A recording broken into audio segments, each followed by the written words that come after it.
నమస్తే, welcome to special debate. Telangana politics లో power point presentation లో ఫైట్ నడుస్తోంది. అసెంబ్లీ వేదికగా నిన్న ప్రభుత్వం ముఖ్యమంత్రి Revanth Reddy power point presentation ఇస్తే ఇవాళ తెలంగాణ భవన్లో బీఆర్ఎస్ పార్టీ నుంచి మాజీ మంత్రి పవర్ పాయింట్ ప్రెజెంటేషన్ ఇచ్చారు హరీష్ రావు. అసెంబ్లీలో ముఖ్యమంత్రి రేవంత్ రెడ్డి కట్టు కథలు చెప్పారని మాజీ మంత్రి హరీష్ రావు ఆరోపణలు చేశారు. తెలంగాణ ప్రయోజనాల్ని ఫలంగా పెట్టేందే కాంగ్రెస్ పార్టీ అంటూ విమర్శలు చేశారు. నల్గొండ జిల్లాకు మరణ శాసనం రాసింది కూడా కాంగ్రెస్ పార్టీ అన్నారు. కాళేశ్వరం ప్రాజెక్టు మీద సీఎం రేవంత్ కక్షగట్టారని, పాలమూరుపై పగబట్టారని విరుచుకుపడ్డారు హరీష్. గోదావరి బనకచెర్ల ప్రాజెక్టుపై లోపాయికార ఒప్పందం చేసుకున్నారన్నారు.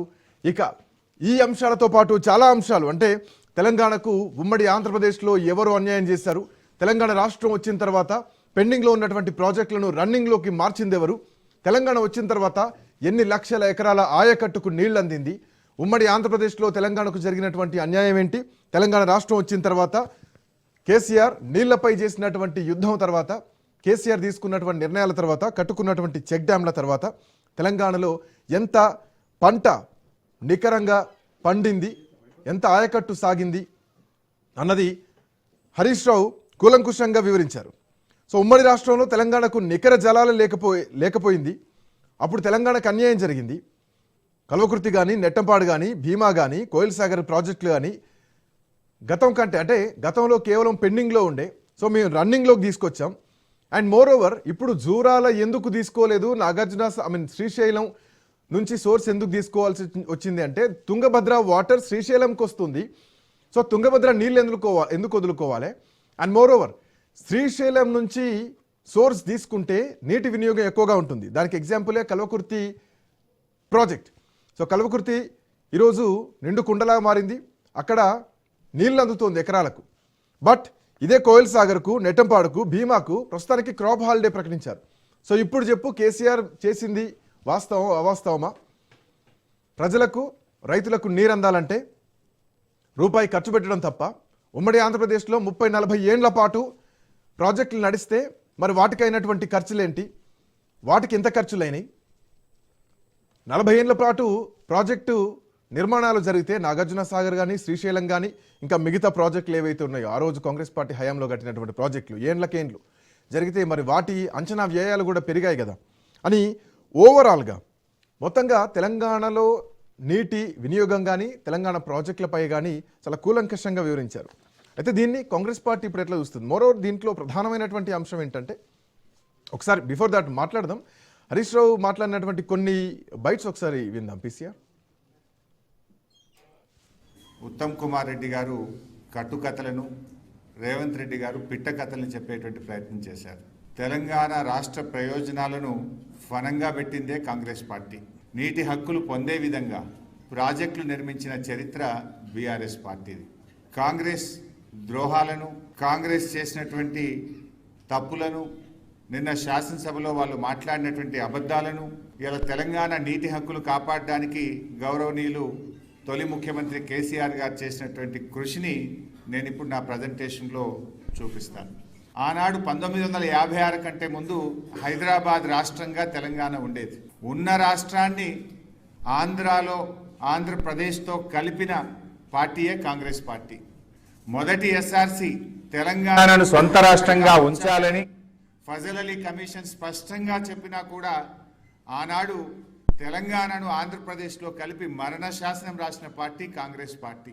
1969 తెలంగాణ తొలి ఉద్యమంలో 369 మందిని కాల్చి చంపిన పార్టీ కాంగ్రెస్ పార్టీ. ఆనాడు ఫజల్ అలీ కమిషన్ వద్దనంగా కూడా బలవంతంగా ఆంధ్రప్రదేశ్తో కలుపుతుంటే సిటీ కాలేజీలో పోరాటం చేస్తే సిటీ కాలేజీలో ఫైరింగ్ జరిపి విద్యార్థులను పొట్టన పెట్టుకున్న పార్టీ కాంగ్రెస్ పార్టీ. మలిదశ ఉద్యమంలో ఇచ్చిన తెలంగాణ వెనక్కు తీసుకొని వందలాది మంది యువకులను పొట్టన పెట్టుకున్న పార్టీ కాంగ్రెస్ పార్టీ. ఆనాడు ఫజల్ అలీ కమిషన్ రాష్ట్రాన్ని కలపొద్దని చెప్తూనే ఒకవేళ కలిపితే 174 టీఎంసీల నీటి వినియోగం లక్ష్యంగా అప్పర్ కృష్ణ, తుంగభద్ర ఎడమ కాలువ, భీమా వంటి ప్రాజెక్టులను రద్దు చేయొద్దని, ఆ ప్రాజెక్టులను కొనసాగించాలని చాలా స్పష్టంగా ఇవాళ కాంగ్రెస్ పార్టీ నాయకులు మాట్లాడుతూ ఉంటే నవ్వు వస్తూ ఉంది. ఏలేశ్వరం దగ్గర కట్టాల్సిన నాగార్జున సాగర్ ప్రాజెక్టును నందికొండకు మార్చి కూడా మన నల్లగొండ మహబూబ్ నగర్ జిల్లాలకు అన్యాయం చేసింది కాంగ్రెస్ పార్టీ. ఇలా వాళ్ళు నీళ్ళ గురించి మాట్లాడుతున్నారు. అసలు 600 కిలోమీటర్ల గోదావరి, 300 కిలోమీటర్ల కృష్ణా నది ప్రవహిస్తున్నటువంటి ఈ ప్రాంతంలో తాగునీటికి సాగునీటికి గోసపడే పరిస్థితి వచ్చిందంటేనే 60 ఏళ్ళు ఈ రాష్ట్రాన్ని పాలించినటువంటి కాంగ్రెస్ తెలుగుదేశం పార్టీలు ఇవాళ గోదావరిలో మన పరివాహక ప్రాంతం 79% ఉంటే కాంగ్రెస్ తెలుగుదేశం పాలనలో మనకు దక్కింది 15%. కృష్ణా పరివాహక ప్రాంతం దాదాపు 69% ఉంటే మనకు దక్కింది 34%. కానీ వాస్తవ వినియోగం అయితే కృష్ణాలో రాష్ట్రం ఏర్పడ్డ నాడు కేవలం 15% మాత్రమే ఉండేది. అసలు రాష్ట్ర విభజనలో కూడా సెక్షన్ 84ను పెట్టి నీళ్ల పంపకాలు చేయాలని చెప్పి మనకు అన్యాయం చేసింది కూడా కాంగ్రెస్ పార్టీ. నిన్న రేవంత్ రెడ్డి మాట్లాడుతున్నాడు, సోనియా గాంధీ మనకు రక్షణలు కల్పించింది స్టేట్ రియాగనైజేషన్ యాక్ట్లో అని చెప్పి నేను బుక్ పట్టుకొని చదివింది. ఇది స్టేట్ రియాగనైజేషన్ యాక్ట్. ఇందులో ఎక్కడ రక్షణలు కల్పించింది? నిన్న మాట్లాడింది రేవంత్ రెడ్డి గారు అసెంబ్లీలో 11th షెడ్యూల్లో స్టేట్ రియాగనైజేషన్ కమిటీలో ప్రాజెక్టులు చేర్చి పాలమూరు రంగారెడ్డి ఎత్తిపోతుల పథకానికి రక్షణ కల్పించింది అని మాట్లాడింది. I take out page number 118 11th schedule. ఇందులో పారాగ్రాఫ్ 10లో పెట్టినవి కేవలం అంద్రీనీవా, తెలుగు గంగా, గాలేరు నగరి, వెలిగొండ, కల్వకుర్తి, నెట్టంపాడు. మన తెలంగాణ రెండే పెట్టిండ్రు, కల్వకుర్తి, నెట్టంపాడు. మన వెల్కమ్ బ్యాక్. సో మొత్తానికి తెలంగాణకు నీళ్ల విషయంలో ఎవరు అన్యాయం చేస్తున్నారు, తెలంగాణకు ఎవరు న్యాయం చేస్తున్నారు, ఒక రాజకీయ పరమైనటువంటి చర్చే జరుగుతోంది. ఐదర్ కేసీఆర్ నిందించాలి, లేదంటే రేవంత్ రెడ్డి నిందించాలి. ఈ నిందలు కాదు, కావాల్సింది తెలంగాణకు హక్కుగా రావాల్సినటువంటి నీటి వాటా రావాలి. దీనికోసం గత ప్రభుత్వం ఏం చేసింది, ఈ ప్రభుత్వం ఏం చేయబోతోంది, ఏం చేయాలి, ఈ మధ్యలోనే చర్చ జరుగుతుంటే నిన్న రాత్రి అసెంబ్లీలో రేవంత్ రెడ్డి ముఖ్యమంత్రి శాసనసభలో మాట్లాడిన మాట ఏంటంటే 299 టీఎంసీలకే ఒప్పుకొని కేసీఆర్ మరణ శాసనం రాసిండు తెలంగాణ రాష్ట్రానికి అని చెప్పేసి. సో దానికి పూర్తి క్లారిటీ ఈరోజు హరీష్ రావు ఇచ్చారు. అండ్ మోర్ ఓవర్ ప్రధానమైనటువంటి ఇంకొక అంశం ఏంటంటే why not Jurala, why Srisailam. So దీనికి కూడా కొన్ని ఎక్స్ప్లెనేషన్ ఇచ్చారు. అనలిస్ట్ శేషు గారు కూడా దీంట్లో మనకు డిబేట్లో జాయిన్ అయ్యారు. ఎవరు తెలంగాణకు న్యాయం చేస్తున్నారు, ఎవరు అన్యాయం చేస్తున్నారు, ఈ అంశం పైన మాట్లాడదాం. చాలా కీలకంగా దృష్టి పెట్టి మాట్లాడాల్సినటువంటి అవసరం ఉంది. తెలంగాణ అంటే శ్రీశైలం నుంచి వస్తే గనక అక్కడ నివాసయోగ్యంగా ఎవరైతే ఉన్నారో సో ముంపు గ్రామాలు తక్కువగా ఉంటాయి, ముంపు బాధితులు తక్కువ ఉంటారు. అదే జూరాలను తీసుకుంటే ఆల్మోస్ట్ ఒక 80-90 వేల మంది ప్రజల్ని అక్కడి షిఫ్ట్ చేసేటువంటి పరిస్థితులు ఉంటాయి. సో అది లేకుండా సో దీన్ని ఫ్రమ్ ది శ్రీశైలం నుంచి తీసుకొచ్చాం. మోర్ ఓవర్ ఏంటంటే జూరాల తెలంగాణ బార్డర్లో, తెలంగాణ ట్రెనిటీలో ఉంటే ఇక్కడ వాటర్ ఫెసిలిటీ తక్కువ ఉంది, ఇక్కడంతా తీసుకోలేము. శ్రీశైలం నుంచి అయితే కనుక తుంగభద్ర వాటర్ కూడా అక్కడ వస్తాయి కాబట్టి అక్కడి నుంచి కూడా తీసుకోవడానికి అవకాశం ఉంటుంది. అక్కడ మన హక్కు ఉంది కదా, హక్కుని ఎందుకు మిస్ అవ్వాలి, దీన్ని ఎందుకు మిస్ కావద్దు. అండ్ దాన్ని కల్వకుర్తి ప్రాజెక్టుకు లింక్ చేస్తూ మాట్లాడారు. ఇప్పుడు కల్వకుర్తి పరిస్థితి ఏంది, కోయల్, నెట్టంపాడు, భీమా వీటి పరిస్థితి ఏంది, ఇవన్నీ కూడా చాలా ఎగ్జాంపుల్ మాట్లాడితే అఫ్కోర్స్ ఈ ప్రాజెక్టులు అన్నీ కూడా ప్రస్తుతానికి క్రాప్ హాలిడేలో ఉన్నాయి. Kalwakurthy is good now as per జనరల్గా మాట్లాడుకుంటే, ప్రజలకు అర్థమయ్యే విధంగా మాట్లాడుకుంటే. మాట్లాడదాం. శేషు గారు ప్రముఖ రాజకీయ విశ్లేషకులు మనతో పాటు జాయిన్ అవుతున్నారు. గౌతమ్ ప్రసాద్ గారు బీఆర్ఎస్ పార్టీ సీనియర్ నాయకులు, అధికార ప్రతినిధి మనతో పాటు జాయిన్ అవుతున్నారు. మరి కాసేపట్లో కాంగ్రెస్ పార్టీ నుంచి కార్తిక్ గారు కూడా జాయిన్ కాబోతున్నారు. బిఫోర్ దట్ శేషు గారు నమస్తే, గుడ్ ఆఫ్టర్నూన్. రెండు అసెంబ్లీ సాక్షిగా శాసనసభలో అబద్ధాలకు అవకాశం లేదు, ఆస్కారం లేదు అని మాట్లాడినటువంటి ముఖ్యమంత్రి రేవంత్ రెడ్డి మాటలు, అసెంబ్లీ బయట తెలంగాణ భవన్లో హరీష్ రావు మాట్లాడినటువంటి మాటలు, ఈ మాటల వెనకాల చాలా అర్థాలు ఉన్నాయి. ఎవరు నిజాలు మాట్లాడారు, ఎవరు అబద్ధాలు మాట్లాడారు. ఈరోజు హరీష్ రావు పీపీటీ ప్రెజెంటేషన్లో అతుకులను ఒక దగ్గర చేర్చి కేసీఆరే మరణశాసనం రాశారు, తెలంగాణ ప్రజల్ని తప్పుదో పట్టించేటువంటి ప్రయత్నం చేశారు, ఇది తప్పు, ఇదిగో ఇది నిజం అని చెప్పి మాట్లాడారు. అండ్ సేమ్ ఎగ్జాంపుల్ గతంలో కూడా కాళేశ్వరం ప్రాజెక్ట్ సంబంధించినటువంటి విషయంలో కూడా చెప్పారు. పూర్తిగా చదవట్లేదు, పారాగ్రాఫ్లు వదిలేసి షార్ట్ కట్లో చదువుతున్నారని చెప్పేసి. ఎందుకు ఈ షార్ట్ కట్ ప్రభుత్వం వ్యవహరిస్తోంది? వాస్తవానికి అది short Katta? What is the real one? Seshu sir. Srikanth, అందరికీ నమస్కారం. నమస్తే. తెలంగాణ రాష్ట్రములో కాంగ్రెస్ ప్రభుత్వం అధికారంలోకి వచ్చిన తర్వాత, అంటే 2023లో అధికారంలోకి వచ్చిన తర్వాత, డిసెంబర్ 7 అధికారంలోకి వచ్చిన తర్వాత శాసనసభ సమావేశాలు, మొట్టమొదటి సమావేశాలు జరిగాయి, మీకు గుర్తుండే ఉంటుంది. అప్పుడు రెండు పార్టీలు కూడా ఇదే విధమైనటువంటి పోటాపోటీ ప్రజెంటేషన్స్ చేశారు. అప్పుడు కాంగ్రెస్ ప్రభుత్వము ఈ కాళేశ్వరం ప్రాజెక్టు పైన, విద్యుత్ ఒప్పందాల పైన, బడ్జెట్ కేటాయింపుల పైన మూడింటిని కలిపి శ్వేతపత్రాన్ని ప్రజెంటేషన్ చేశారు అసెంబ్లీలో. చేసిన సందర్భంలో బిఆర్ఎస్ పార్టీ కూడా తెలంగాణ భవన్ లో శ్వేతపత్రం అనేటటువంటి ఒక ప్రజెంటేషన్ చేసింది. వాళ్ళు శ్వేతపత్రాలు చేస్తే వీళ్ళు శ్వేతపత్రాలు చేశారు. అప్పుడు ఏ విధమైనటువంటి డైలాగ్ వారు రెండు పార్టీల మధ్య జరిగిందో ఇప్పుడు కూడా అదే డైలాగ్ వారు ఇప్పుడు శాసనసభ శీతాకాల సమావేశాలు జరుగుతున్నటువంటి సందర్భంలో అత్యంత కీలకమైనటువంటి అంశం పైన చర్చ జరుగుతుందని మనం అందరం భావించాము.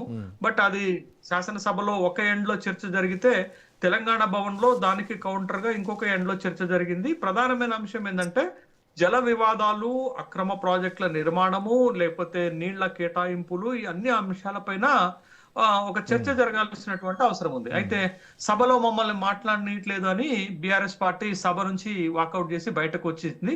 సభలో నిన్నటి రోజున ఒక పక్క ఉత్తమ్ కుమార్ రెడ్డి, నీళ్ల మంత్రి ఉత్తమ్ కుమార్ రెడ్డి పీపీటీ ప్రజెంటేషన్ చేశారు. దానిపైన ముఖ్యమంత్రి కూడా మాట్లాడారు. తర్వాత ఇవాళ దానికి కౌంటర్ గా మాజీ ఇరిగేషన్ శాఖ మంత్రి హరీష్ రావు కూడా తెలంగాణ భవన్ లో పీపీటీ ప్రజెంటేషన్ చేశారు. అసలు ఎవరు నీటి కేటాయింపులు ఎట్లా జరిగాయి, నీటి కేటాయింపులు ఎలా అన్యాయం జరిగింది, అక్రమ ప్రాజెక్టుల నిర్మాణం ఎలా జరుగుతుంది, ప్రాజెక్టుల నిర్మాణం యొక్క సోర్స్ ని ఎందుకు మార్చాము, అన్నిటిపైన రెండు పార్టీల మధ్య డైలాగ్స్ ఎక్స్చేంజ్ అవుతున్నటువంటి క్రమంలో ప్రజలకి ఒక విషయం అర్థం కావట్లేదు. ఈ రెండు పార్టీలు కూడా తమ పార్టీల వాదనని, తమ ప్రభుత్వాల వాదనని బలపరుచుకునే విధంగా ఉన్నాయి తప్ప నిజంగా సమస్యకు పరిష్కారం ఎక్కడ అనేటటువంటి అంశం పైన అటు బిఆర్ఎస్ గాని ఇటు కాంగ్రెస్ పార్టీ గాని ఎక్కడా తమ ప్రజెంటేషన్స్ లో మాట్లాడినట్టుగా కనిపించటం లేదు అనే ఒక అసంతృప్తి అయితే. ఇంకొక విషయం సార్, మీరు అన్నారు ప్రజలకు ఈ విషయం అర్థం కావట్లేదు అంటే, నాకు తెలిసి గ్రామీణ ప్రాంతాల్లో ఉన్న వాళ్ళకు టీఎంసీలు, క్యూసెక్కులు ఈ విషయం రీచ్ కాదు, అర్థం కాదు. ఒక మేధావి వర్గానికి మాత్రమే ఇది రీచ్ అయితే అర్థమవుతుంది ఎవరు తెలంగాణకు అన్యాయం చేస్తున్నారు. బట్ ప్రజలకు అర్థమయ్యేది ఏంటంటే, గతంలో మా ఎకరానికి నీళ్ళు వచ్చినాయా, కేసీఆర్ వచ్చాక మా ఎకరానికి నీళ్ళు వచ్చాయా, ఇది మాత్రమే చూస్తారు. సో ఈ వాస్తవికత ప్రజలకు తెలుసు అన్నది నా పాయింట్. వాస్తవంగా మీరు అన్నట్టు ఈ 11 సంవత్సరాలలో తెలంగాణ రాష్ట్రంలో మనకి బీడు వారినటువంటి భూములకు నీళ్లు వచ్చాయనేది మాత్రం కాదనలేనటువంటి వాస్తవమే. సరే, ఇప్పుడు ఉన్నటువంటి ప్రభుత్వాలు లేకపోతే అప్పుడు ఉన్నటువంటి ప్రతిపక్షం ఒక్క ఎకరానికి కూడా నీళ్లు ఇవ్వలేదు, బిఆర్ఎస్ పార్టీ 1.83 లక్షల కోట్ల రూపాయలు ఖర్చు పెట్టిందనే విమర్శ ఎట్లున్నప్పటికి కూడా బట్ కొంత మేరకు ఇక్కడ నీటి వనరుల వినియోగము పెరిగింది. అది ప్రాజెక్టుల ద్వారా పెరగొచ్చు, లేకపోతే మిషన్ కాకతీయ ద్వారా పెరగొచ్చు, లేకపోతే వాతావరణం అనుకూలించి పెరగొచ్చు. ఇవన్నీ కారణాలు అయితే అయి ఉండొచ్చు. కానీ బట్ ఒకటి మాత్రం సామాన్య ప్రజానికంలో ఉన్నటువంటి భావన, రైతాంగంలో ఉన్నటువంటి భావన ఏంటంటే, తెలంగాణ వచ్చిన తర్వాత నీటి వనరుల వినియోగం పెరిగింది, సాగునీటి వినియోగం కూడా పెరిగింది, పంటలు పెరిగాయి. దేశంలోనే పంజాబ్ కంటే కూడా ఎక్కువ వరి పంట పండించేటటువంటి రాష్ట్రంగా తెలంగాణ మారిపోయింది. గతంలో పరిస్థితి లాగా లేదు అనేది చాలా స్పష్టంగా వాస్తవంగా వచ్చేసింది. అయితే ఇప్పుడు మనకి మొన్న ముఖ్యమంత్రి గారు కూడా అసెంబ్లీలో ఒక మాట చెప్పారు. తెలంగాణ అనేది 2 నదుల మధ్య ఉన్నది, ఒకటి కృష్ణా గోదావరి నదుల మధ్య తెలంగాణ ఉన్నది అని అన్నాం. బట్ ఇది మనం ఒప్పుకొని తీరాల్సిన విషయమే. అయితే మీరు గోదావరిలో ఆంధ్రప్రదేశ్ కడుతున్నటువంటి అక్రమ ప్రాజెక్టులు ఒక సమస్య అయితే, ముఖ్యంగా మనకి ఎక్కువ గ్రావిటీ ద్వారా నీళ్లు వచ్చేటటువంటి కృష్ణాలో ఉన్నటువంటి సమస్యలు. కృష్ణాలో ఉన్నటువంటి సమస్యలు ఏంటంటే, తెలంగాణ రాష్ట్రము ఏర్పాటైన తరువాత మనకి కృష్ణా బేసిన్ లో నీటి పంపకాల్లో వివాదం ఒకటి, సరైనటువంటి నీటి పంపకాలు తెలంగాణకు జరగలేదు అనేది ఒక వివాదం అయితే, రెండోది కృష్ణా బేసిన్ లో మనం ప్రధానంగా నిర్మించదలబెట్టినటువంటి ప్రాజెక్టు పాలమూరు రంగారెడ్డి ప్రాజెక్టు పూర్తి కాలేదు. దానికి నీటి కేటాయింపులు ఎందుకు పూర్తి కాలేదు? ఈ 2 అంశాలే కదా ప్రధానంగా కాంగ్రెస్ కి ఇటు బిఆర్ఎస్ కి మధ్య వివాదం జరుగుతున్నటువంటిది. ఏంటంటే, కృష్ణా బేసిన్ లో నీటి వాటకాల పంపకంలో తెలంగాణకు అన్యాయం జరిగింది, దానికి మీరు కారణం అంటే మీరు కారణం. పాయింట్ 1 సమస్య ఒకటి. రెండోది మేజర్ ప్రాజెక్ట్ అయినటువంటి పాలమూరు రంగారెడ్డి ప్రాజెక్ట్ కి కేటాయించినటువంటి నీళ్లు దానికి పెడుతున్నటువంటి ఖర్చు అది పూర్తి కాకపోవడానికి కారణం.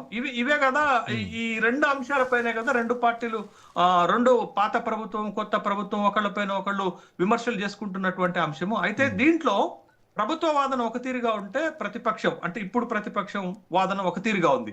బట్ ఎవరిది కరెక్ట్ అనేది గనక మనం చూస్తే, వాస్తవంగా ఇప్పుడు ఉన్నటువంటి ప్రజెంట్ సిచ్యువేషన్ లో పాలమూరు ప్రాజెక్టుకి నీటి కేటాయింపుల విషయంలో ప్రధానంగా వస్తున్నది డిపిఆర్ కేంద్ర ప్రభుత్వం తిప్పిపడుతుంది. అంటే ఇప్పుడు డిపిఆర్ తిప్పి పంపిన తర్వాత ఒకటైతే పాలమూరు ప్రాజెక్టుకి 90 టీఎంసీల నీటి కేటాయింపు ఎట్లా వస్తుంది, 45+45 ఎట్లా వస్తుంది అనేది ఒకటైతే, పాలమూరు ప్రాజెక్టు ఎప్పటికి పూర్తవుతుంది ఒకటైతే, రెండోది పాలమూరు ప్రాజెక్టుకి ఇప్పటికే మనం 34,000 కోట్ల రూపాయలు ఖర్చు పెట్టాము.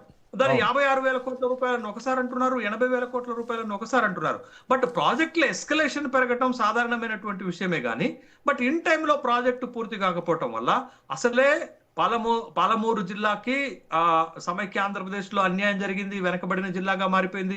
ఇప్పుడు కూడా న్యాయం జరగకపోతే తెలంగాణ ఉద్యమానికి అర్థమే ఉంటుంది అనేటటువంటి ఒక ప్రశ్న తలెత్తుతుంది. బట్ ఇప్పుడు ఒక మాట చెప్తాను, శ్రీకాంత్ ఒక మాట చెప్తాను. ఇప్పుడు గోదావరి బేసిన్ లో కాళేశ్వరం, కృష్ణా బేసిన్ లో పాలమూరు రంగారెడ్డి, రెండు ప్రాజెక్టులు కూడా వివాదంగా మారిపోయినాయి. రెండిట్లో కామన్ గా వివాదం వస్తున్నది ఏంటి తెలుసా శ్రీకాంత్? ఒకటి, తొమ్మిడిహట్టి నుండి కాళేశ్వరానికి ఎందుకు ప్రాజెక్ట్ సోర్స్ మార్చారు, ఇక్కడ జూరాల నుండి శ్రీశైలానికి ప్రాజెక్ట్ సోర్స్ ఎందుకు మార్చారు అనేది ఒక కామన్ వివాదంగా రెండు ప్రాజెక్టులలో మనకు కనపడుతుంది. ఈ వివాదాన్నే రెండు పార్టీలు మాట్లాడుతున్నాయి తప్ప, బట్ ఈ సమస్య అక్కడ కాళేశ్వరం సమస్యకు పరిష్కారం ఏంటది, పాలమూరు సమస్యకు పరిష్కారం ఏంటది, ఈ రెండింటిని పరిష్కారం చేసి రైతాంగానికి నీళ్లు ఎలా ఇవ్వాలనేది అసలు ఇప్పటి వరకు ఎవరు చెప్పలేకపోతున్నారు. వాళ్ళ దగ్గర క్వశ్చన్ ఉంది, వీళ్ళ దగ్గర ఆన్సర్ ఉంది, కానీ దానికి సంబంధించినటువంటి పరిష్కార మార్గం ఇద్దరి దగ్గర లేదు, ఇద్దరు చూపించట్లేదు. రెండు ప్రజల్ని కన్ఫ్యూజ్ చేసేటువంటి స్టేట్మెంట్లు వస్తున్నాయి. నా డౌట్ ఒకటి శ్రీకాంత్, నాకు కూడా ఒక డౌట్ ఉంది. బట్ ఇంత సమస్యలో ఒకళ్ళనొకళ్ళు విమర్శించుకుంటూ, ఒకళ్ళనొకళ్ళు పవర్ పాయింట్ ప్రజెంటేషన్లు పెట్టుకుంటూ, ఒకళ్ళు తెలంగాణకు అన్యాయం చేసుకున్నారని చెప్తున్నారు. కానీ ఈ సమస్యను పరిష్కరించేటటువంటి కేంద్రం గురించి మాట్లాడకపోవటం చాలా వెలితిగా కనపడుతుంది. ఏదో మాట మాత్రంగా మాట్లాడుతున్నారు తప్ప అసలు అన్నిటికీ వివాదాలకు ప్రధానంగా ఫైట్ చేయాల్సింది ఉన్నటువంటి ఎంపీలే, కేఆర్ఎంబి అన్ని. ఒక్క నిమిషం శ్రీకాంత్, ఇప్పుడు అన్నిటికీ పరిష్కారం చూపించేది కేంద్ర ప్రభుత్వము, జలవనరుల శాఖ, కేఆర్ఎంబి, ట్రిబ్యునల్స్, కేడబ్ల్యూడిటి చూపించాలా. వాటిని వదిలేస్తున్నారు, వాటి మీద పోరాటం మర్చిపోతున్నారు, వీళ్ళు కొట్టుకొని తెలంగాణకు అన్యాయం చేస్తున్నారు. ఇది ఎక్కడ న్యాయం అనేది నాకు ప్రశ్న వస్తుంది. కాబట్టి ఇంత సమస్యకి కేంద్ర బిందువు అయినటువంటి కేంద్ర ప్రభుత్వము దాని రోల్ ఏంటి, అదెక్కడ అన్యాయం చేస్తుంది, ఈ సమస్య పరిష్కారం కాకుండా 11 ఏళ్లుగా ఎందుకు జటిలంగా మార్చింది అనేటటువంటి అంశాన్ని అటు ప్రభుత్వం గానీ ఇటు ప్రతిపక్షం గానీ హైలైట్ గా తీసుకొచ్చి ప్రజల ముందు పెట్టట్లేదు. ఒకళ్ళనొకళ్ళు విమర్శించుకొని రాష్ట్రానికి అన్యాయం చేసుకునేటటువంటి ప్రయత్నం చేస్తున్నారు, రైతాంగానికి అన్యాయం చేసే ప్రయత్నం చేస్తున్నారు తప్ప అసలు సమస్య ఎక్కడుంది, దానికి పరిష్కారం చూపించేది ఎవరు, వాళ్ళు ఎందుకు చూపించట్లేదు, వాళ్ళని ఎందుకు వివాదంలో లాగట్లేదు, వాళ్ళు పరిష్కారం చూపించే విధంగా మనం పార్లమెంట్ లో ఎందుకు పోరాడటం లేదు. బట్ ఇవన్నీ మరుగున పెడుతున్నాం. ఇవన్నీ మరుగున పెట్టి రాజకీయ అంశాలను ముందేసుకొని రాజకీయ పరమైనటువంటి విమర్శలు చేసుకొని ఒకళ్ళు ప్రజల ముందు దోషిగా నిలబెట్టుకునేటటువంటి ప్రయత్నాలు చేస్తున్నారు తప్ప నిజంగా అటు కాళేశ్వరం సమస్యను ఎట్ట పరిష్కారం అవుతుంది, ఇటు పాలమూరు రంగారెడ్డిలో ఉన్నటువంటి ఈ రెండు సమస్యలు, నీటి కేటాయింపు ఒకటైతే ప్రాజెక్టు డిపిఆర్ తిరిగి రావటంలో ఉన్నటువంటి సమస్య ఎట్లా పరిష్కారం అవుతుందని చెప్పలేకపోతున్నారు. బట్ ఇవాళ నేను అటు ఉత్తమ్ కుమార్ రెడ్డి ప్రజెంటేషన్ పూర్తిగా చూశాను, ఇటు హరీష్ రావు ప్రజెంటేషన్ పూర్తిగా చూశాను. కానీ నాకు ఒకటి మాత్రం నేను చెప్పగలుగుతాను, ఇవాళ ఎందుకు జూరాల నుండి శ్రీశైలానికి సోర్స్ మార్చారు అనే దానికి హరీష్ రావు గారు చాలా స్పష్టంగా చెప్పగలిగారు. But convincing, it is a more convincing. ఎందుకనంటే మీరు జూరాల దగ్గరే సోర్స్ తీసుకుంటే, జూరాల దగ్గర నుంచే 45 టీఎంసీల వాటర్ ని గనక మనం తీసుకుంటే పాలమూరు రంగారెడ్డి ప్రాజెక్టుకి మొట్టమొదట వచ్చేటటువంటి అంశం ఏంటంటే పునరావాసం. మొట్టమొదట ముంపు అవుతుంది. అక్కడ 47 గ్రామాలు 85,000 మంది ప్రజలకు నష్టం జరుగుతుంది. కాబట్టి బట్ మనం ముంపు తక్కువగా ఉండే ప్రాంతాన్ని సెలెక్ట్ చేసుకోవాలా. ఒకటి రీజన్ బాగుంది. రెండోది ఏంటి అని అంటే మీకు జూరాల కింద తుంగభద్ర ఉంటుంది. తుంగభద్ర నీళ్లు శ్రీశైలం కలుస్తున్నాయి. శ్రీశైలం ఏమి ఆంధ్రప్రదేశ్ ప్రాజెక్ట్ కాదు కదా, అది రెండు రాష్ట్రాలకు సంబంధించినటువంటి ప్రాజెక్ట్ కదా. కాబట్టి ఆ తుంగభద్ర నీళ్లు, తుంగభద్ర ఎక్కడి నుంచి ప్రవహిస్తుంది, తెలంగాణ నుంచి ప్రవహించి శ్రీశైలంలో కలిసేటటువంటి ప్రాజెక్ట్ కదా. మరి ఆ నీళ్లను కూడా మనం వాడుకునేటటువంటి ప్రయత్నంలో మనం శ్రీశైలం నుంచి నీళ్లు తీసుకుంటే మనకి ఎక్కువ నీళ్లు తీసుకునే అవకాశం ఉంటుంది, మన వాటా పెరుగుతుంది భవిష్యత్తులో అనే ఉద్దేశంతో జూరాలను కాదని అక్కడికి వెళ్ళాం. ఇది second point. Third third valid point ఏంటి అని అంటే, ఇప్పుడు మనకి ఈ మహబూబ్ నగర్ జిల్లాలో జరుగుతున్నటువంటి ఈ లిఫ్ట్ ఇరిగేషన్ ప్రాజెక్టులు లేకపోతే ఆన్ గోయింగ్ ప్రాజెక్టులు ఏమున్నాయంటే, కల్వకుర్తి లిఫ్ట్ ఇరిగేషన్ అనేది శ్రీశైలం నుంచి నీళ్లు తీసుకుంటుంది. బట్ ఇప్పటికే నీళ్లు తీసుకుంటున్నాం, అది కంటిన్యూ ప్రాసెస్ జరుగుతుంది. కానీ అదే మీకు జూరాల మీద ఉన్నటువంటి నెట్టంపాడు గాని, భీమా గాని, కోయల్ సాగర్ గాని ఇప్పుడు ఈ సమయంలో నీళ్లు తీసుకోలేకపోతున్నాం. ఎందుకంటే అక్కడ లభ్యమయ్యే నీళ్లు తక్కువ ఉన్నాయి. అందుకే క్రాప్ హాలిడే ఇచ్చాము అనే ఒక వ్యాలిడ్ పాయింట్ హరీష్ రావు గారు తీసుకొచ్చారు. అంటే సోర్స్ మార్చడానికి ఎందుకు అని ప్రశ్నలు అడుగుతుంటే, బట్ ఇది సోర్స్ అక్కడ మార్చడానికి అనేది ఇట్ ఈస్ వ్యాలిడ్. మరి దాన్ని తప్పుపట్టడంలో ఉన్నటువంటి ఉద్దేశం మోర్ ఓవర్ జూరాల్ అనేది నికర జలాలు కాదు, అవి వరద జలాలు.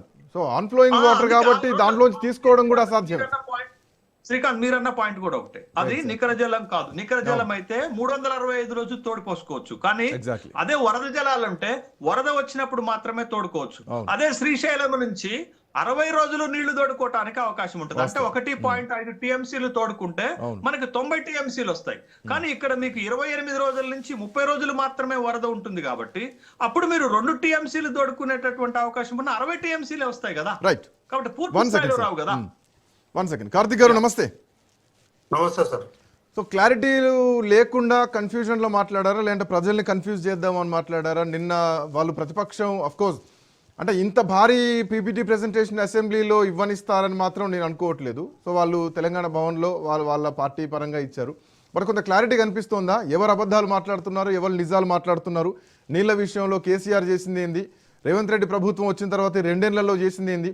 మోరోవర్ ఈ ఫైట్ అయితే ఇంకా కొనసాగాల్సిందే కదా, కేఆర్ఎంబీ మీద కానీ, గోదావరి రివర్ బోర్డు మీద కానీ, at same time Krishna river board మీద కానీ, ఇవన్నీ కొట్లాడాల్సిన ఫైట్లు. ఈ కొట్లాటలు మానేసి విమర్శలు, ప్రతి విమర్శల వైపే ఈ చర్చలు నడుస్తున్నాయి కదా. సో అట్లా చూస్తున్నారు. కొంత క్లారిటీ వచ్చిందా హరీష్ రావు మాట్లాడిన తర్వాత?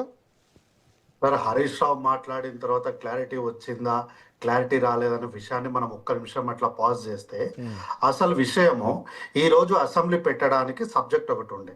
అయితే దానికి కల్వకుంట్ల చంద్రశేఖరరావు గారు మాజీ ముఖ్యమంత్రి వర్యులు వచ్చి, నేను చెప్పిందే సబ్జెక్ట్ అవుతుంది, రేపటి నుంచి నేను వస్తా, తోలు తీస్తా అన్నట్టు వారు ప్రెస్ మీట్ పెట్టి నీళ్ళ గురించి ముందుగా మాట్లాడాలి, నేను ఒక్కొక్కరి సంగతి చెప్తా అని చెప్పారు. వారి మాటకు విలువిస్తూ, వారి మాటకు గౌరవిస్తూ దీన్నే నీళ్ళనే ఎజెండాగా శాసనసభలో చర్చలకు తీసుకొని వచ్చినాం.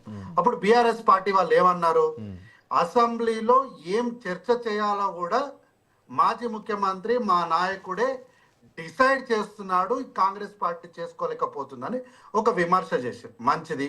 ఈ విమర్శ చేసినప్పుడు వారు ఇచ్చినటువంటి సలహా ప్రకారము, వారు చేసినటువంటి సూచన ప్రకారమే నీళ్ళ గురించి వచ్చి మాట్లాడండి అంటే మాట్లాడకుండా మేము ప్రిపేర్ అయి రాలేదు అని అన్నారు. సరే, ప్రిపేర్ అయి రాలేదు అన్నప్పుడు వాకౌట్ చేయడం ఎందుకు?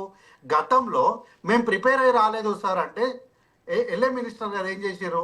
సార్ ప్రిపేర్ ఒకటి ఏమంటున్నా కార్తిక్ గారు, సరే ఆ విషయాన్ని నేను కూడా యాక్సెప్ట్ చేస్తా, పొద్దున కూడా ఈ విషయాన్ని మాట్లాడిన, ఇప్పటికి కూడా అంటాను, బీఆర్ఎస్ పార్టీ అసెంబ్లీలో ఉండి ఫైట్ చేయాల్సింది. సో చిన్న కారణాలకు బైకాట్ చేయడం దట్ ఈస్ నాట్ కరెక్ట్ అన్నది అఫ్ కోర్స్ ఈ రోజు ఉదయం మాట్లాడినాం, ఈ రోజు పొద్దున నుంచి మాట్లాడితే ప్రజలు కూడా చాలా మంది అనుకున్నారు, చిన్న కారణానికి స్పీకర్ మీద అలిగి అసెంబ్లీ బైకాట్ చేయాల్సినటువంటి అవసరం ఏమున్నదని చెప్పి. బట్ ఓకే ఆ పాయింట్ వదిలేద్దాం. వాళ్ళు మొత్తం అసెంబ్లీని బైకాట్ చేశారా, సెషన్ బైకాట్ చేశారా, ఆ విషయం అట్లా ఉంచితే, నిన్న మీరు మాట్లాడినటువంటి తెలంగాణ విషయంలో మరణ శాసనం రాశారు కేసీఆర్ అంటే, ఈ రోజు మరణ శాసనం రాసింది కాంగ్రెస్ పార్టీ, అబద్ధాలు ప్రచారం చేస్తున్నారు. జూరాల సోర్స్ వదిలేసి శ్రీశైలంకి ఎందుకు పోయారు అన్నదానికి ఒక క్లారిటీ కనిపించిందా? సార్, మనము ప్రజాభవన్లను, ప్రగతి భవన్లను, బీఆర్ఎస్ భవన్లను, కాంగ్రెస్ భవన్లను కూర్చొని ఎన్ని విషయాలైనా చెప్పొచ్చు. మీ ఇష్టానికి ఆయన ఒక్కరు చెప్పిర్రు, దానికి ప్రతి సమాధానం ఎవరు చెప్పాలి? మరి ఇదే విషయము మాట్లాడింటే మీరు గతంలో చేసినటువంటి ప్రతి అన్యాయానికి మీరు సంతకం పెట్టిన ప్రతి కాగితాన్ని కూడా మేము అధికారికంగా వెంటనే ఇచ్చేవాళ్ళం మేము. అట్లా కాకుండా మీరు ఎక్కడనో పెట్టి ఇదే నిజము, దీన్ని ఇదే మీరు నమ్మాలి అంటే దీన్ని ఏమంటారు? హరీష్ రావు గారు గతంలో పోతిరెడ్డి పాడు దగ్గర నుంచి జగన్మోహన్ రెడ్డి గారు రోజుకు 4 టీఎంసీల నీళ్లు అక్రమంగా తీసుకొని పోతున్నప్పుడు ఏం చేశారు మరి హరీష్ రావు గారు? ఆ రోజు వారే ఉండే కదా ఈ రాష్ట్రంలో మంత్రిగా, వారి మామగారే ఉండే కదా ముఖ్యమంత్రిగా. ఆ రోజు మరణ శాసనం రాసింది వీళ్ళు కాదా? 299 టీఎంసీల నీళ్లు మాకు చాలు అని చెప్పి ఇది కేవలం అడక్ కమిటీయే, ఇది కేవలం తాత్కాలికమైనటువంటి ఒప్పందాలే అని చెప్పి దానిపైన సంతకాలు పెట్టొచ్చిన వీళ్ళు కాదా? గత 10 సంవత్సరాలుగా నీళ్ళ గురించి వీళ్ళు కొట్లాడింది ఏముంది నాకు తెలియకడుగుతా. ఏమన్నంటే ఎక్కడ కొట్లాడింది అంటే కాళేశ్వరం అని చూపిస్తారు. ఏమైంది కాళేశ్వరం అంటే కట్టిన 3 నెలలకు కుప్పకూలిపోయింది. దాన్ని ఈరోజు వాడుకల్లోనికి మళ్ళీ రిపేర్లు చేయండి అని ధర్నాలు చేసి అడుక్కునే పరిస్థితికి వచ్చింది. కాబట్టి తెలంగాణ మీరు మళ్ళీ పొలిటికల్ గా మాట్లాడుతున్నారు, క్లారిటీ మిస్ అవుతుంది. ఇప్పుడు కాళేశ్వరం ప్రాజెక్టు కట్టారు, కాళేశ్వరంలో 3 పియర్స్ కుంగిపోయినాయి, దాన్ని రిపేర్ చేసే బాధ్యత మరి బీఆర్ఎస్ మీదే కదా. మొన్న కూడా దానికి 1700 కోట్లు అవుతాయని చెప్పేసి ఉత్తమ్ కుమార్ ఒకటి స్టేట్మెంట్ ఇచ్చారు. అంతకుముందు మళ్ళీ దీనికి 40,000 కోట్లు అవుతాయని చెప్పేసి అంతకుముందు స్టేట్మెంట్ ఇచ్చారు. దానికి డైమండ్ కట్ చేయండి, లేదంటే దానికి కాపర్ డ్యామ్ వేయాలి, రకరకాల స్టేట్మెంట్లు కాంగ్రెస్ పార్టీ నుంచి వస్తున్నాయి. ఇది అవుతుందా కాదా? గోదావరి నీళ్లు వస్తాయా రావా? అసలు మీరు మూసీకి ఎట్లా కనెక్ట్ చేస్తా అన్నారు? గోదావరి నీళ్లు మూసీకి ఎక్కడి నుంచి కనెక్ట్ చేస్తా అన్నారు? అది కూడా క్లారిటీ లేదు కదా. కాదు సార్, అది దాన్ని గాలికి వదిలేయలేము. దానిపైన ఏదో ఒక ఎండ్ రిజల్ట్ చూపెట్టాలి. అది ప్రజల ఆస్తి, అదేం కల్వకుంట్ల చంద్రశేఖరరావు గారి ఆస్తి కాదు. ఆయన అందులో అన్యాయం చేసి అక్రమాలు చేసిండు కదా అని చెప్పి దానికి అట్లా గాలికి వదిలేయలేము. దానికి ఒక ఎండ్ రిజల్ట్ చూపెట్టాలి. అయితే ఇంతకు ముందు శేషు సార్ ఒక మాట చెప్పినట్లు, అంటే రెండు సంవత్సరాలు అయిపోయింది అధికారంలోకి వచ్చి, ఎండ్ రిజల్ట్ కోసం కనీసం ఎన్ని అడుగులు ముందు పడ్డాయి, ఎన్ని కమిటీలు వేశారు దానికోసం? మీరు విచారణ కోసం, లేదంటే వీళ్ళు ఎంత అన్యాయం చేశారు, ఎంత అక్రమాలు చేశారన్న దాని విషయంలో మీరు కమిటీలు వేస్తున్నారా? కానీ ఈ ప్రాజెక్టు మళ్ళీ అందుబాటులోకి రావాలి, మళ్ళీ నీటి ఫ్లో రావాలి, లేదా అసలు మీరు మేడిగడ్డే పని చేయదనుకుంటే తమ్మిడిగడ్డ దగ్గర కట్టాలనుకుంటే దానికి ఏం కమిటీలు వేశారు? ఆ విషయంలో ఏం క్లారిటీ లేదు కదా గోదావరి నీళ్ళ విషయంలో. మేమేది కూడా రికార్డుల కోసము మొదలుపెట్టిన 3 సంవత్సరాల కంప్లీట్ చేసి పక్క రాష్ట్ర ముఖ్యమంత్రులను తీసుకొచ్చి కొబ్బరికాయలు గుమ్మడికాయలు కొట్టించి మేమేం రికార్డులు చేయాలనుకుంటలేము. మేము శాశ్వత పరిష్కారం. కాంగ్రెస్ పార్టీ 40 ఏళ్ళు కట్టినా, బీఆర్ఎస్ పార్టీ 3 ఏళ్ళు కట్టినా దానికి ఒక చిత్తశుద్ధితో ఉండాలా? మీరు వాళ్ళు చేసిన అన్యాయాన్ని బయట తీసుకొచ్చారు.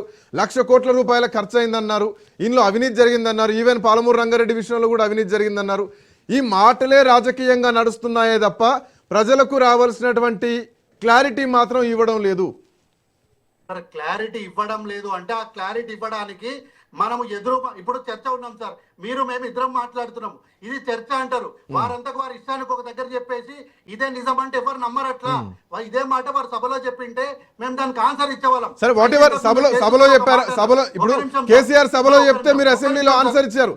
ఇప్పుడు వీళ్ళు మళ్ళీ హరీష్ రావు ఒక పీపీటీ ప్రెజెంటేషన్ ఇచ్చారు, దానికి కూడా ఆన్సర్ రావాలా?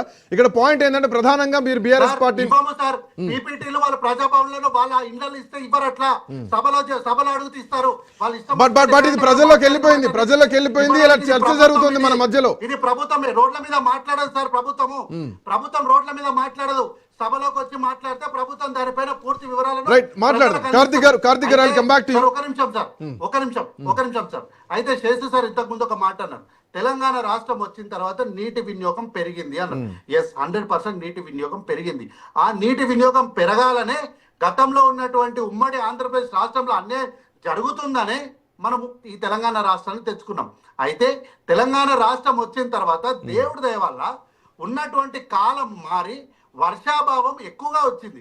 దాన్ని వీళ్ళు అడ్వాంటేజ్ గా తీసుకొని మా హయాంలో ఏదో జరిగిపోయిందంటే మీ హయాంలో పండిన వరి యొక్క తాలూకు లెక్కలు, మా 2 సంవత్సరాల్లో కాలంలో పండిన వరి తాలూకు లెక్కలు మాట్లాడదామంటే దానికి చర్చకు నేను సిద్ధం సార్. గతంలో వీళ్ళు వరి వేస్తే ఉరి వేసుకున్నట్టే అని చెప్పి ఒక జిల్లా కలెక్టర్, సాక్షాత్తు హరీష్ రావు గారి జిల్లా ప్రాతినిధ్యం వహిస్తున్నటువంటి జిల్లా కలెక్టరు రైతులకు అంటే వారిని బెదిరించడం అంటే వారికి ఒక డిక్టేటర్ లాగా ఒక శాసనాన్ని రాసింది.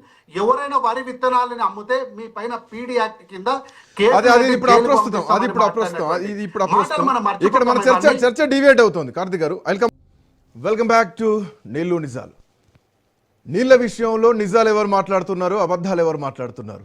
రాజకీయ విమర్శలకే పరిమితం అవుతున్నాయి రెండు పార్టీలు. ఉత్తర తెలంగాణకు గోదావరి నీళ్ల ఉపయోగం ఉంటే దక్షిణ తెలంగాణకు ఇటు కృష్ణానది, ఈ 2 జీవనదులపైనే తెలంగాణ రాష్ట్రం ఆధారపడి ఉంది. అటు ఉత్తర తెలంగాణ విషయంలో గోదావరి నదిపైన కట్టినటువంటి కాళేశ్వరం ప్రాజెక్టు విషయంలో మేడిగడ్డ పియర్స్ కుంగిపోయినాయి. ఇక సుందిళ్ళ ఇంకా కొంత ఇబ్బందులుగానే ఉన్నటువంటి పరిస్థితి. సో ఇప్పుడున్నటువంటి పరిస్థితుల్లో ఆ బ్యారేజ్ కూడా ఉపయోగంలో లేదు. సో ఇట్లాంటి నేపథ్యంలో ఇక పాలమూరు రంగారెడ్డి ప్రాజెక్టు విషయానికి వస్తే 90% పనులు పూర్తయినాయని చెప్పేసి బీఆర్ఎస్ పార్టీ చేస్తుంటే 30% కూడా పనులు పూర్తి చేయలేదు. దీనికి 30,000 కోట్ల రూపాయలు ఖర్చు పెట్టారు. శ్రీశైలం నుంచి సోర్స్ తీసుకోవాల్సినటువంటి అవసరం ఏమొచ్చింది? జూరాల నుంచి సోర్స్ ఉంది, అది మన బార్డర్లో ఉంది, మన తెలంగాణ గ్రౌండ్లో ఉంది అని అంటే జూరాల నుంచి తీసుకోకపోవడానికి కారణం ఏమిటి అన్నది ఈరోజు హరీష్ రావు ప్రెస్ మీట్ పెట్టి చెప్పడం జరిగింది. మోరోవర్ అది వరద జలాలు, నికర జలాలు కాదు. అక్కడ మహా అయితే 10 టీఎంసీలు ఉండడం ఎక్కువ. ఎస్, వరద జలాల విషయంలో ఉండొచ్చు 70 టీఎంసీలు ఉండొచ్చు, కానీ అది కొద్ది రోజుల వరకే. బట్ నికర జలాల విషయానికి వస్తే శ్రీశైలంలో అక్కడ నికర జలాలు ఉంటాయి. సో అది కూడా ఆల్మోస్ట్ 308-310 టీఎంసీల నీళ్లు ఉంటాయి కాబట్టి అక్కడి నుంచి తుంగభద్ర యాడ్ అవుతుంది కాబట్టి సో అక్కడి నుంచి మనకు రావాల్సినటువంటి హక్కు ఉంటుంది. 2 రాష్ట్రాలకు హక్కు, అది ఆంధ్రప్రదేశ్కు తెలంగాణకు. ఈ హక్కును ఎందుకు కాదనుకోవాలని చెప్పేసి అక్కడి నుంచి నీళ్ళని లిఫ్ట్ చేయడం తీసుకొచ్చింది. సో దీంట్లో భాగంగానే కల్వకుర్తి పంపులు ఇంకా నడుస్తున్నాయి.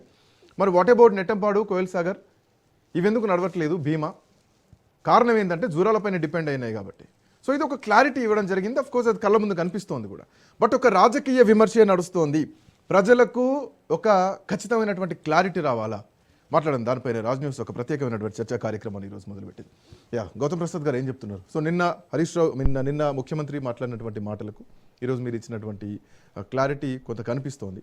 బట్ ఆయన మీరు చేసిన అన్ని అబద్ధాలు ఒక మరణ శాసనం రాసిన తెలంగాణకు అని చెప్పేసి ముఖ్యమంత్రి చాలా పెద్ద స్టేట్మెంట్ ఇచ్చారు.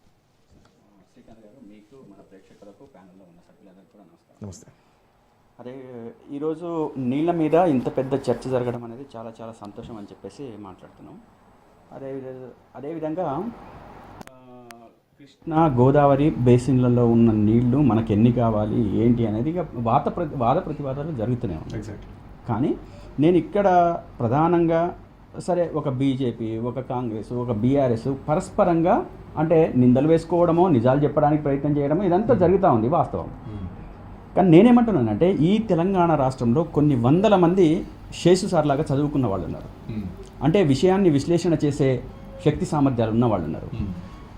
ఆనాడు 2014 కంటే ముందు మనకున్న నీళ్ళ సమస్య ఎంత, దాన్ని మనం వచ్చిన తర్వాత అంటే మా ప్రభుత్వం వచ్చిన తర్వాత దాన్ని తీర్చడానికి ఎంతవరకు ప్రయత్నం చేసింది, దాంట్లో ఎన్ని ప్రాజెక్టులను పెండింగ్ ప్రాజెక్టులను పనిలో పెట్టింది, దాంట్లో పాలమూరు రంగారెడ్డి లాంటి ప్రాజెక్ట్ని ఎంతవరకు వర్క్ చేసింది, అదేవిధంగా పాలమూరులో ప్రత్యేకంగా ఎంతవరకు నీళ్ళని తేగలిగింది, అదేవిధంగా ఎన్ని ఎకరాలని సాగు విస్తీర్ణలకు తేగలిగింది అని చెప్పేసి చాలా స్పష్టంగా విశ్లేషణ చేసే స్థాయిలో శక్తి సామర్థ్యాలు ఉన్న వాళ్ళు చాలామంది ఉన్నారు. దాంట్లో శేషు సార్ కూడా ఉన్నారు. నేనేమంటున్నానంటే శేషు సార్ కూడా ఈరోజు అంటే కొన్ని విషయాలు స్పష్టం చేశారు. అంటే పాలమూరు ప్రాంతంలో నీళ్ల ఫెసిలిటీ కానీ లేకపోతే వినియోగం కానీ నీటి వినియోగం కానీ తెలంగాణ రాష్ట్రంలో పెరిగింది అని చెప్పేసి అని అన్నారు. అయితే నేనేమంటున్నానంటే ఇట్లా అంటే మాట వరుసకు పెరిగిందని కాదు, లెక్కల ప్రకారము లెక్కలతో సహా ఆ ఎనలిస్ట్ గారు మేము చేసిన అన్యాయం చెప్పమనండి, మేము చేసిన న్యాయం కూడా చెప్పమనండి. నేనేదో మా పార్టీకి అనుకూలంగా మాట్లాడమని చెప్పట్లేదు, మా పార్టీ చేసిన దానికి డబ్బా కొట్టమని అనట్లేదు, టంకా కొట్టమని అని చెప్పేసి అనట్లేదు. మీరు ఏం చేసిండ్రు నిజంగా తెలంగాణ రాష్ట్రం వచ్చిన తర్వాత ఈ తెలంగాణ రాష్ట్రానికి కావాల్సిన నీళ్ళు ఎంత, ఆ నీళ్ల ప్రాజెక్టులు ఎక్కడెక్కడ పెండింగ్లో ఉన్నాయి, ఎక్కడెక్కడ వాటికి స్థిరీకరణ చేసి ఆయకట్టు స్థిరీకరణ కోసం ప్రయత్నం చేసింది ఎంత అని చెప్పేసి మేధావులు ఎందుకు మాట్లాడట్లేదు? మూగపోయినరా, కళ్ళు కనపడట్లేదా, చెవులు వినపడట్లేదా? నేను ఇది అడుగుతున్నా, నిర్దిష్టంగా అడుగుతున్నా. నేను ఒక్క శేషసారికి అనట్లేదు, మొత్తం తెలంగాణ రాష్ట్రంలో ఉన్న విద్యావంతులందరికీ అడుగుతున్నా. మా తప్పైతే మమ్మల్ని అడగండి, కాంగ్రెస్ని తప్పైతే కాంగ్రెస్ని అడగండి. ఎందుకు అడగట్లేదు? ఈరోజు నిర్దిష్టంగా లెక్కలు మీ ముందున్నాయి, వాస్తవాలు ఉన్నాయి. ఆ వాస్తవాల్ని మీరు ఎందుకు లెక్కలోకి తీసుకోవట్లేదు? ఎందుకు మాట్లాడట్లేదు? ఎందుకు లెక్కలోకి తీసుకొచ్చి ప్రజలకు చెప్పట్లేదు? మేము అబద్ధం చెప్తున్నాం అబ్బా, వాస్తవం నేను కాసేపు చర్చకు అంగీకరిస్తా, మేము అబద్ధం చెప్తున్నాం, మా హరీష్ రావు గొంతు చించుకొని కావాలని చెప్తున్నాడు అనుకుందాం. మీరేం చేస్తున్నారు ఇంటెలెక్చువల్స్గా? ఈ తెలంగాణ రాష్ట్ర ప్రజల ప్రయోజనమే కదా అంతేగా కావాల్సింది. అంతిమ ప్రయోజనం తెలంగాణ రాష్ట్ర ప్రజలకా లేకపోతే కాంగ్రెస్కా బీఆర్ఎస్కా? మా ప్రయోజనం మేము క్లియర్గా చెప్పిన ఈరోజు హరీష్ రావు గారు, మా ప్రయోజనము మా అంతిమ లక్ష్యం తెలంగాణ ప్రజలే. మేము ఆనాడు ఎన్ని నీళ్లు తెచ్చినాం, ఎన్ని ప్రాజెక్టులు కట్టినాం, ఎన్ని ప్రాజెక్టులు పెండింగ్ ఉంటే ఈరోజు క్లియర్గా మేము క్లియర్ చేసినామని చెప్పారు. ఇంతే కాదు మేము చెప్తున్నది, 1 ఎకరాకు పోయిన అసెంబ్లీలో 1 ఎకరాకు కూడా వీళ్ళు కాళేశ్వరం ద్వారా నీళ్లు ఇవ్వలేదని చెప్పేసి అన్న ఉత్తమ్ కుమార్ రెడ్డి ఇంట్రడ్యూస్ చేస్తూనే 20 లక్షల ఎకరాలకు కాళేశ్వరం ద్వారా నీళ్లు అడిగినాయని చెప్పేసి మాట మాట్లాడిన వాస్తవం కాదా? అవునా కాదా? ఇది మీరు తేల్చాలి. 1 ఎకరానికి రాకపోతే మరి 20 లక్షలు అని చెప్పేసి ఇంట్రడక్షన్లో ఎట్లా ఉత్తమ్ కుమార్ రెడ్డి చెప్పిండో అది మాట్లాడాలి. మీరు ఎందుకు మాట్లాడట్లేదు? ఎందుకు నిలవేయట్లేదు? అదేవిధంగా జూరాల నుంచి శ్రీశైలం, అసలు నేనేమంటున్నానంటే కొంచెమన్నా నీళ్ళ మీద అవగాహన ఉంటే ఈ ముఖ్యమంత్రి గారికి శ్రీశైలం నుంచి జూరాల నుంచి ఎందుకు మార్చిరని చెప్పేసి అని అంటే జూరాల నుంచి శ్రీశైలంకు దాని మీద మనకి ఏ విధంగా ప్రయోజనం అవుతుంది అని చెప్పేసి అనుకొని చాలా క్లియర్ కట్గా చెప్పడం జరిగింది కదా. నేను ఈ విషయాలకు కూడా పోను, నేను ఆ విషయం కూడా ఇప్పుడు హరీష్ రావు గారు మాట్లాడింది కదా, నేను స్వయంగా నేను అనుభవించింది చెప్తాను. నేను పాలమూరు అల్లుడిని. నేను 2007లో నా మ్యారేజ్ అయితే ప్రతి ఇంటికి నీళ్లు రాక దాదాపు 10-15 కిలోమీటర్ల దూరం నుంచి నీళ్లు తెచ్చుకున్న సందర్భాలు చాలా చాలా సంఘటనలు అనేకం ఉన్నాయి. ఇదే రేవంత్ రెడ్డి గారు మా కొడంగల్లో మా నాన్న చనిపోతే నెత్తి మీద నీళ్లు చదువుకోవడానికి నీళ్లు లేవని చెప్పేసి మాట్లాడిన సందర్భం అసెంబ్లీలో, నిండు అసెంబ్లీలో వాస్తవం కాదా? మరి ఎక్కడి నుంచి వచ్చినాయి నీళ్లు? ఎక్కడి నుంచి తీసుకొచ్చిన నీళ్లు? అదేవిధంగా ఈ రోజు మేమేం చేయలేము, మేమేం కట్టలేము ప్రాజెక్టులు. మరి మీరు మూసికి 2.5 టీఎంసీలు రిజర్వ్ చేసిన అన్నారే, మరి 2.5 టీఎంసీలు ఎక్కడి నుంచి చేస్తారు మీరు?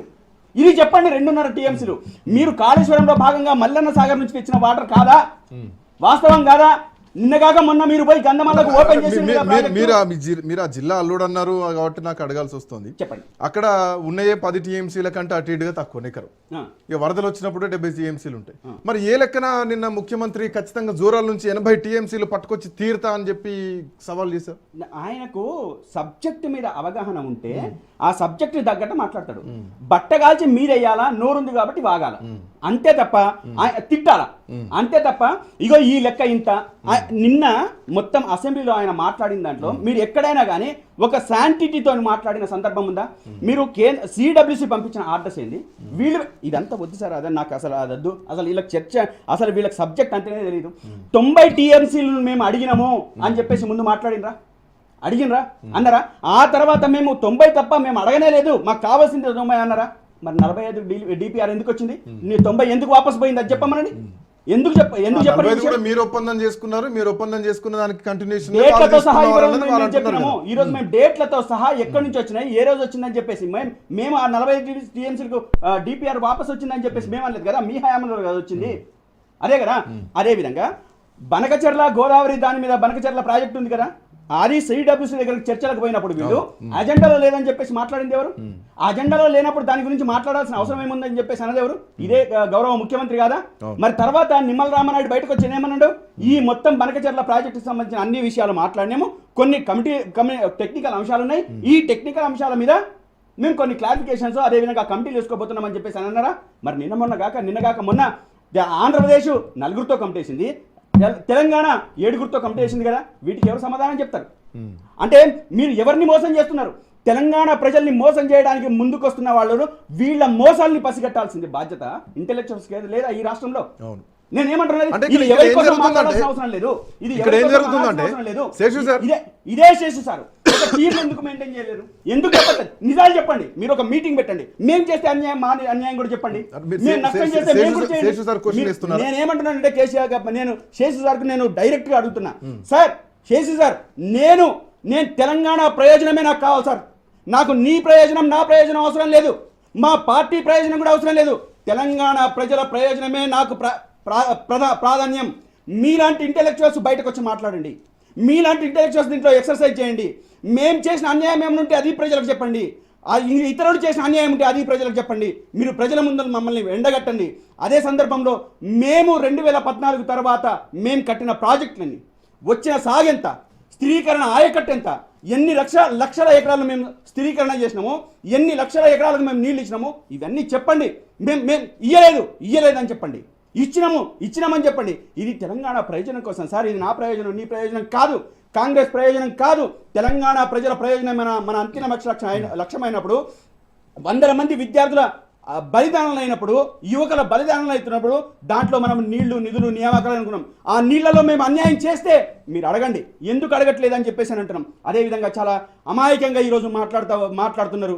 ఏమని చెప్పేసి అని అంటున్నారంటే అసలు తెలంగాణ ప్రాంతానికి నీళ్లు ఇవ్వలేదు, నీళ్లు వర్షాలు 2014 కంటే ముందు నీళ్లు వర్షాలు పడలేవా? ఆ రోజు నీటి లభ్యత లేదా? వస్తే 30 సంవత్సరాలు ఇదే కాంగ్రెస్ ఇదే టీడీపీ 30 సంవత్సరాలు పరిపాలించారు. ఇక్కడ కంప్లీట్లీ పొలిటికలైజ్ నడుస్తుంది. అదే విధంగా నీళ్ల విషయంలో ఒకరు నిజాలు చెప్తున్నారు, ఒకరు అబద్ధాలు చెప్తున్నారు. ఎవరిది నిజం ఎవరిది అబద్ధాలు అన్నది గౌతమ్ ప్రసాద్ గారు అన్నట్టు ఆయన మీకు సవాల్ విసిరారు. సో దీన్ని మీరు ఏ రకంగా చేస్తారు, దీన్ని మీరు క్లారిటీ అండి. బట్ నా పాయింట్ ఏంటంటే కృష్ణా బేసిన్లో నీటి వాటా దక్కట్లేదు.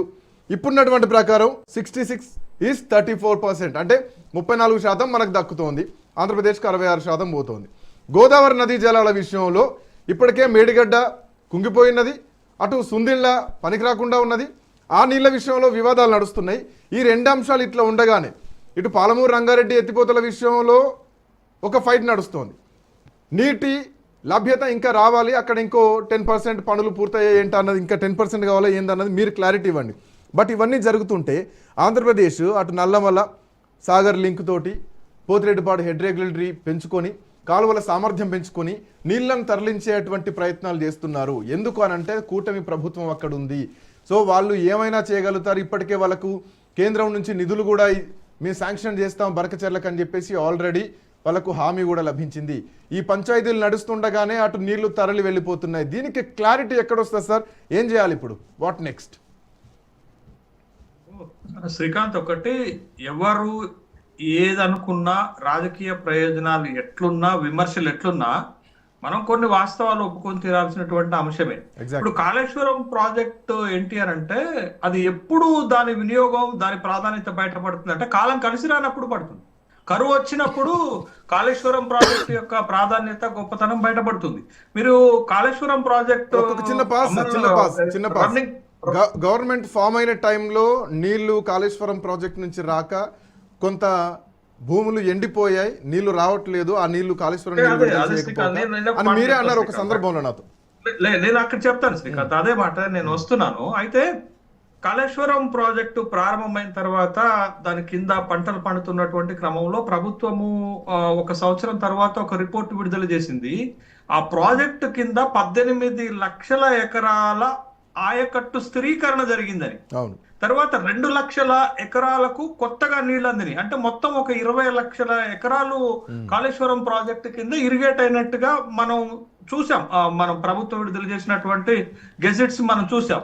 తర్వాత మేడిగడ్డ సమస్య తలెత్తిన తర్వాత కాళేశ్వరం ప్రాజెక్ట్ నుంచి నీళ్లు రాకపోతే పంటలు ఎండిపోయినటువంటి సందర్భాన్ని కూడా చూసాం. రైతులు కూడా ఇబ్బంది పడినటువంటి సందర్భాన్ని కూడా మనం చూసాం. అది కాదనలేనటువంటి వాస్తవమే. దాన్ని పక్కన పెడతాం. దాన్ని పక్కన పెడితే ఇప్పుడు మనకి సమస్యల్లా గోదావరిలో మనకి 968 అంటే 933 టీఎంసీలకు ఒక హక్కుగా తీసుకొచ్చాము మా హయాంలోనే. హరీష్ రావు గారు చెప్తున్నారు అక్కడ నీటి పంపకాల్లో వివాదం లేదు, బట్ అక్కడ కడుతున్న అక్రమ ప్రాజెక్టుల విషయంలోనే వివాదం వస్తున్నది. అది బనకచెర్ల కావచ్చు, ఆల్రెడీ కట్టేసుకున్నటువంటి పట్టిసీమ సందర్భం కావచ్చు, లేకపోతే ఇప్పుడు ప్రతిపాదనలోకి వచ్చినటువంటి నల్లమల సాగర్ కావచ్చు, అక్కడ ఆ సమస్య వస్తుంది. బట్ ఆ సమస్య పైన మనం కొట్లాడేటటువంటి అవకాశం ఉంటుంది. అది పెద్ద సమస్య కాకుండా మనం చూడగలుగుతాం. ఇప్పుడు ప్రశ్న ఏంటంటే ముఖ్యమంత్రి గారు కానీ ఉత్తమ్ కుమార్ రెడ్డి గారు కానీ నిన్న అసెంబ్లీలో చాలా సుదీర్ఘంగా మాట్లాడారు, పవర్ పాయింట్ ప్రజెంటేషన్ ఇచ్చారు.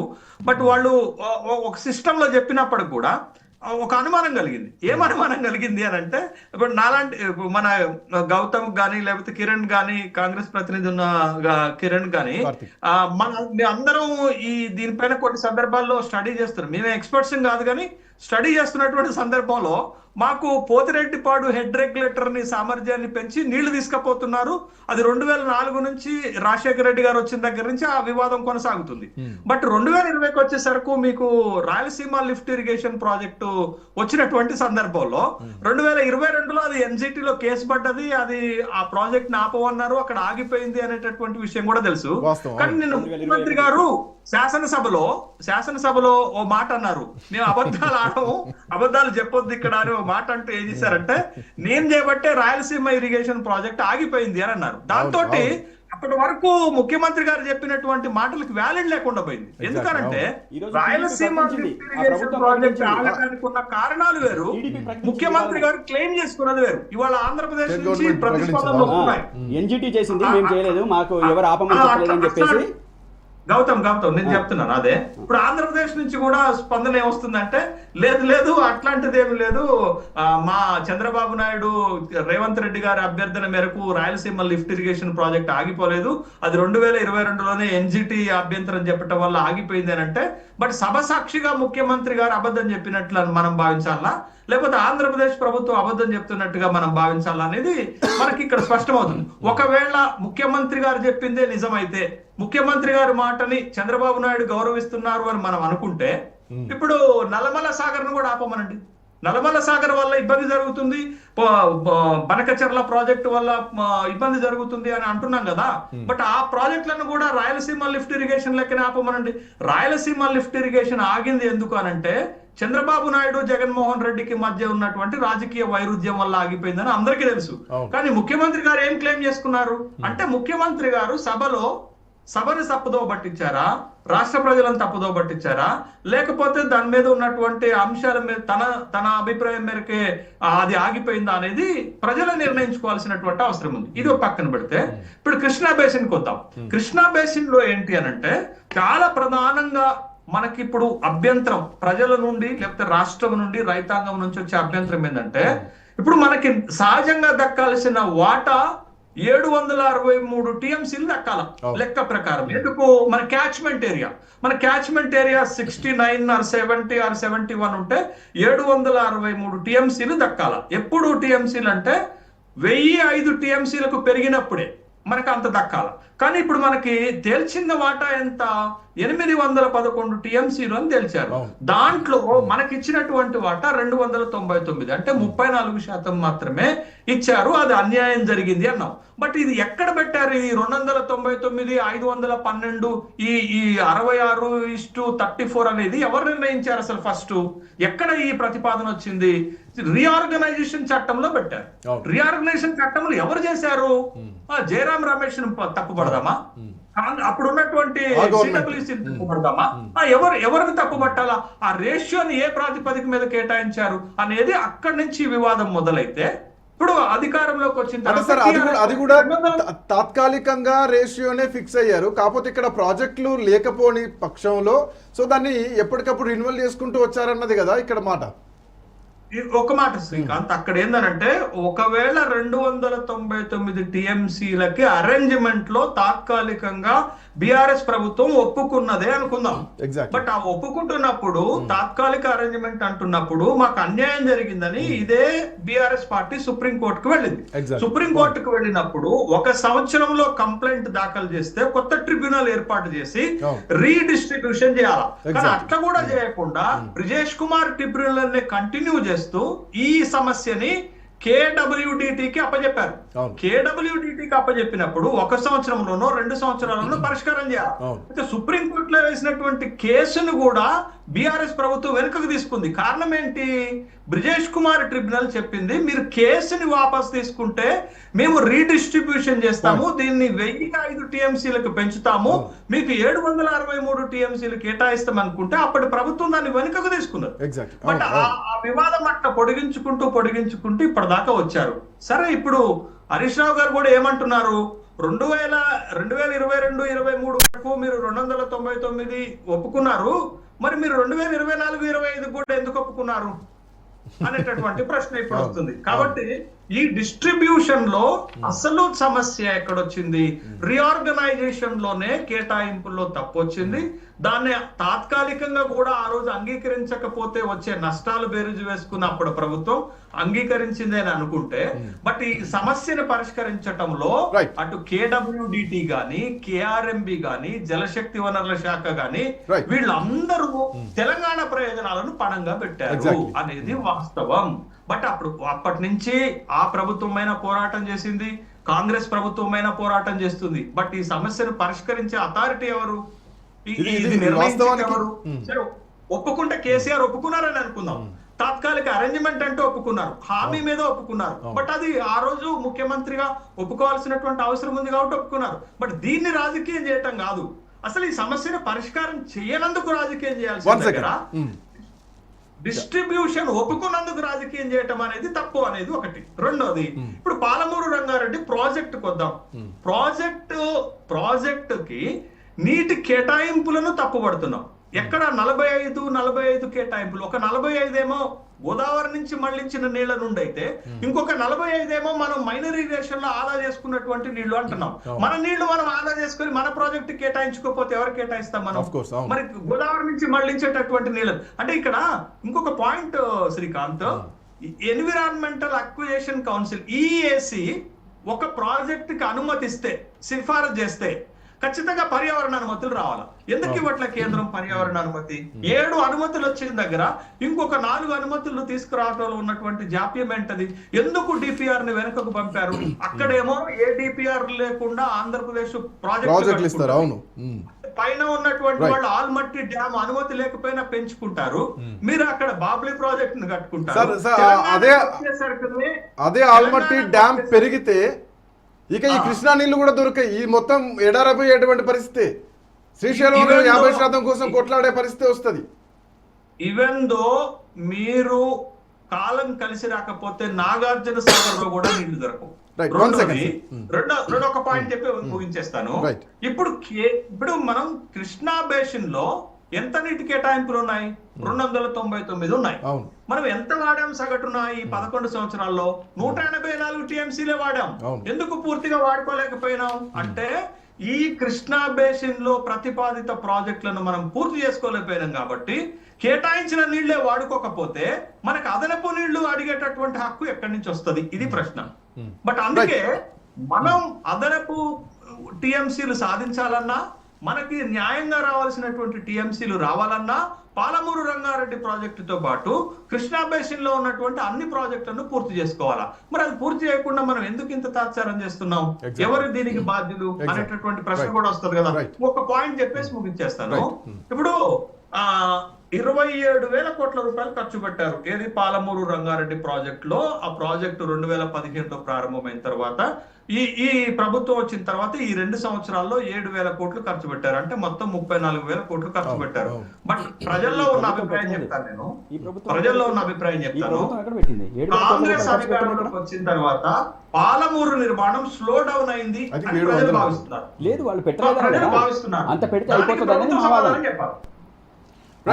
శశి సార్, పాలమూరు రంగారెడ్డికి మేము కేటాయించిన 24,000 కోట్ల రూపాయలు ఏదైతే ఉందో దాని తర్వాత ఒక 7,000 కోట్ల రూపాయలు కేటాయిస్తే ప్రాజెక్ట్ కంప్లీట్ అవుతుందని మా వాదన. మరి ఈ ప్రభుత్వం వచ్చిన తర్వాత 7,000 కోట్ల రూపాయలు గౌతమ్, ప్రాజెక్ట్ పూర్తి అవడానికి 55,000 కోట్ల రూపాయలు ఖర్చు అవుతుంది. 30,000 80,000 కోట్లు అవుతుంది.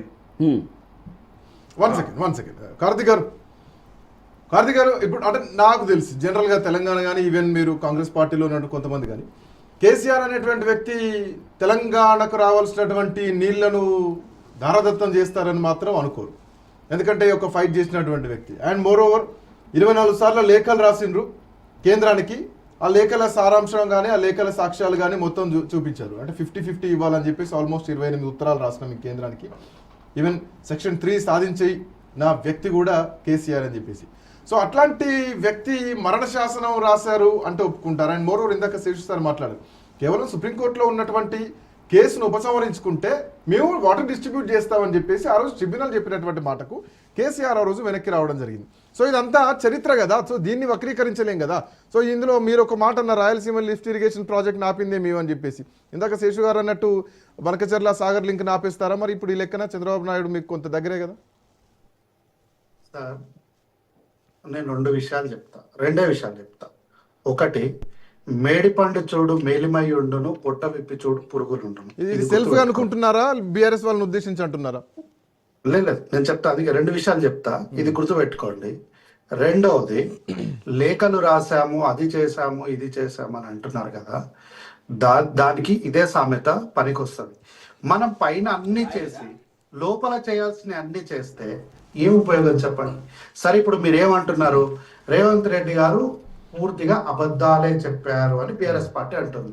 సో ఆంధ్రప్రదేశ్ రాష్ట్ర మంత్రివర్గము లేదంటే ఆ రాష్ట్ర ప్రభుత్వం చెప్పేదే నిజాలు అంటారు కదా.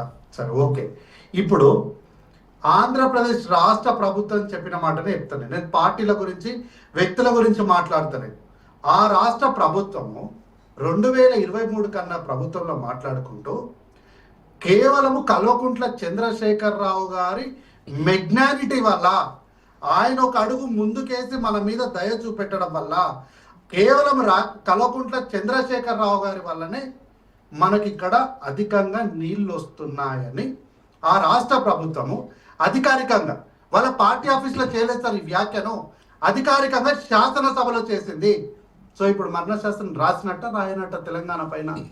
ఎట్లా మీరు నాకు ఏదో అర్థమైంది మీరు అన్నమాట చేయగలుగుతున్నారంటే నాకు అర్థమైంది. ఏళ్ళ ఇన్ని సుప్రీం టీఎంసీ కోర్టులో ఇది మేము పొలిటికల్ విషయం మీరు మేము అది మాట్లాడుతున్నారు. చేస్తాం, ఇది మీరు అన్న చేస్తాం జగన్మోహన్ అని రెడ్డి తెలంగాణ వినడానికి బార్డర్ రావడానికి నుంచి ఇది తెలంగాణ బార్డర్ ఇది పంచాయతీలు కావు సార్. ఇక్కడ ఒక పాయింట్ ఇది ఫైనల్ పంచాయతీ కాదు. కార్తిక్ గారు సుప్రీం ఫైనల్ కోర్టులో మీరు అన్న మాట కేసు నాకు అర్థమైంది. మీకేదో తెలంగాణ రిప్రజెంట్ బార్డర్ నుంచి చేస్తామంటే నీళ్లు వెనక్కి తీసుకుంటున్నాం, రావడానికి కృష్ణా వాటర్ ఇదేం తీసుకుంటున్నాం అని చెప్పి పెద్ద పంచాయతీ ఆ రోజు కాదు. జగన్మోహన్ రెడ్డి అన్న మాట తెలంగాణ అసెంబ్లీలో మీరు రాష్ట్రానికి ప్రస్తావిస్తున్నారు. సంబంధించిన అది ఓకే, తెలంగాణ అది కాదు రాష్ట్రానికి ఇక్కడ పాయింట్ ఏంటంటే నీటికి సంబంధించిన విషయం ఇప్పుడు మీ చేతిలో ఉన్నది ఒకటి అవసరం ఎందుకు వచ్చింది? పోలవరం కేసు వేయాల్సిన బనకచెర్ల సమయంలో కాకుండా సాగర్ లేటుగా లింక్ డిలే ప్రాజెక్టు కేసు తోటి ఎందుకు వేసిండ్రు?